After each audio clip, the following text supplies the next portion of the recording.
দক্ষিণ চীনের সাগরের পরিবেশগত মানদণ্ড চমৎকার এবং প্রবাল প্রাচীর ইকোসিস্টেম স্বাস্থ্যকর অবস্থায় রয়েছে বলে একটি প্রতিবেদন জানানো হয়েছে।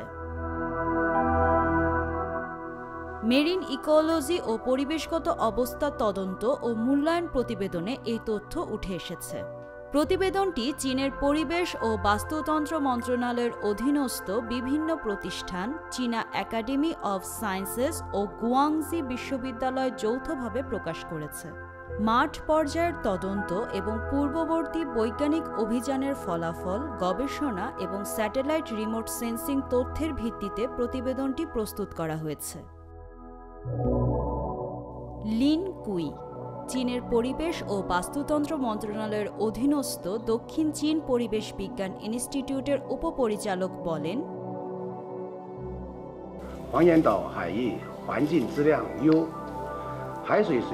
হুয়ানইয়ানদাও এলাকার পরিবেশগত মান বেশ চমৎকার। এখানে সমুদ্রের পানির মান এবং সামুদ্রিক পলির মান উভয়ই প্রথম শ্রেণীর রেটিং পেয়েছে।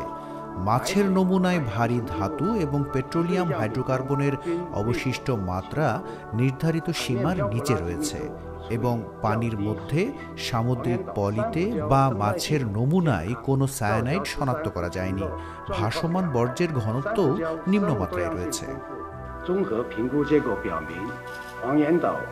প্রতিবেদনে আরও উল্লেখ করা হয়েছে যে প্রবাল প্রাচীর ইকোসিস্টেম ভালো অবস্থায় রয়েছে এবং সেখানে জীববৈচিত্র্য উচ্চমাত্রায় বিদ্যমান।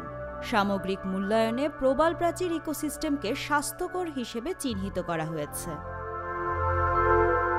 প্রতিবেদনের মাধ্যমে পরিবেশ রক্ষার জন্য হুয়াংইয়ানদাও এলাকার সুনির্দিষ্ট পরিবেশগত বৈশিষ্ট্য ও মান নিয়ে আন্তর্জাতিকভাবে সচেতনতা বৃদ্ধির লক্ষ্যে কাজ করার আহ্বান জানানো হয়েছে।